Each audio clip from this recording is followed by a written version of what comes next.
There's a World Cup bet that almost nobody is talking about, and it hits nearly 88% of the time, not because it involves some complicated algorithm or insider knowledge, but precisely because it's almost too simple.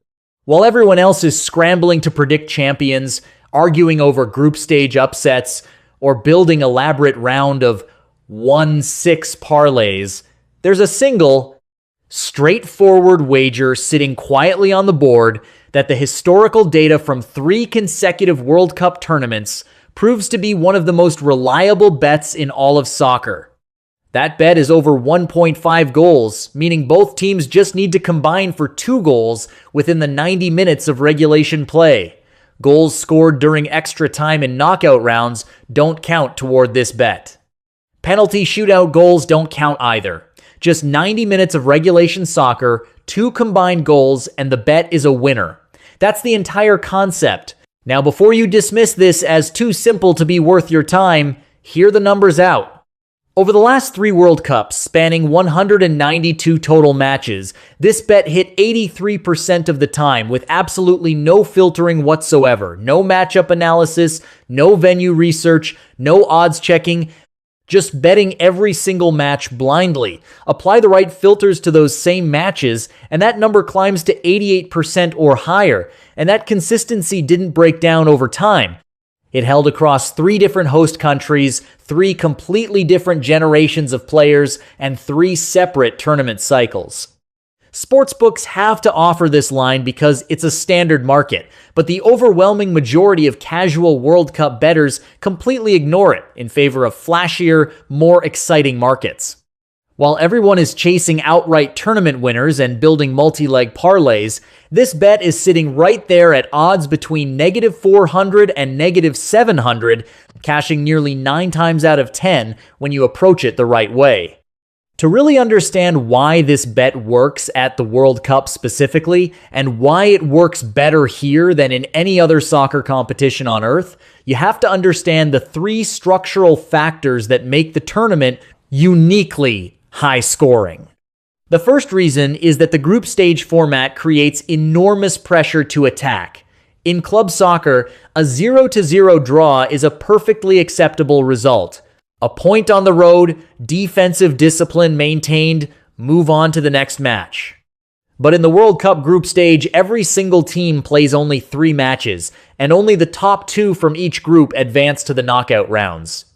Goal difference serves as one of the primary tiebreakers when teams finish level on points. That changes everything. A team sitting on a goalless draw in the 70th minute of a group stage match isn't thinking about protecting a point.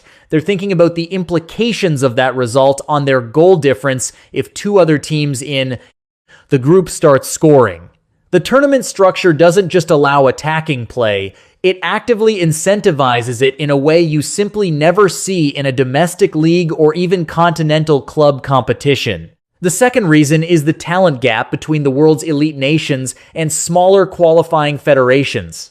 The World Cup brings together teams from 48 different qualifying regions, and the quality difference between a side like Brazil, France, or Argentina at full strength and a smaller nation making their first or second tournament appearance is enormous. When those 2 types of teams meet in the group stage, the result is frequently a blowout. 4-1, 5-0, 6-0 scorelines that happen not once or twice, but multiple times per tournament. Every single blowout clears the over 1.5 threshold without any drama, and these matchups are entirely predictable based on the draw. You can identify them weeks in advance. The third reason is that the knockout stage structurally eliminates defensive parking. Once the group stage is over, teams cannot draw.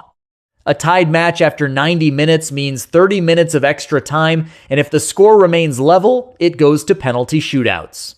This makes sitting back and grinding out a 0-0 result an actively losing strategy. Teams that try to be overly defensive in knockout rounds eventually crack under sustained pressure. And the teams that approach knockout matches with attacking intent because they understand they need a goal to control their destiny are the ones that regularly advance. The knockout rounds don't produce as many goals as the group stage, but they still produce significantly more than defensive-minded club knockout competitions because both teams are forced to engage offensively.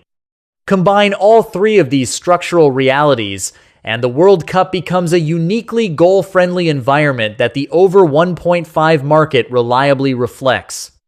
Now let's get into exactly how to filter these matches and identify the best opportunities. There are 4 steps, and all 4 must be satisfied before you place a single dollar on any match. Step 1 is offensive output from both teams. Each side in the match needs to have averaged at least 1.5 goals per game during World Cup qualifying or across their most recent 12 months of international competition. Qualifying data is especially valuable because it tells you how a team performs under pressure, not in friendlies, but in must-win situations against competitive opposition. A team that averaged 2.5 goals per qualifying match is built completely differently from one that scraped through with a 0.8 average. If either team in a matchup falls below the 1.5 goals per match threshold, you move on. That match is off the board, no exceptions. Step 2 is tournament stage. The highest probability matches are in the group stage and the knockout rounds up through and including the quarterfinals. These are your primary targets. The semifinals and the final are completely off limits. The reason is simple. At that stage of the tournament, the stakes become so high that defensive discipline reasserts itself in a way that doesn't exist earlier in the competition. Historically, the over 1.5 hit rate in the semifinals and final drops to roughly 65–70%, which is nowhere near enough to justify the bet. You stick to group stage through quarterfinals, and you leave the last 4 matches alone entirely. Step 3 is venue and conditions.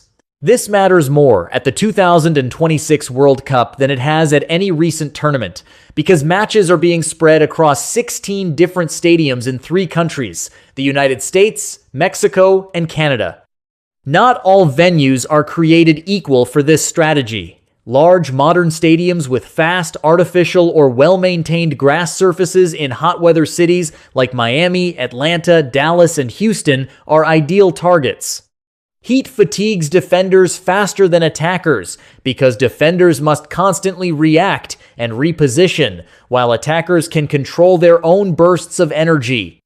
Matches at altitude, particularly at Mexico's Estadio Azteca, have historically produced more goals because the thin air degrades defensive conditioning over 90 minutes.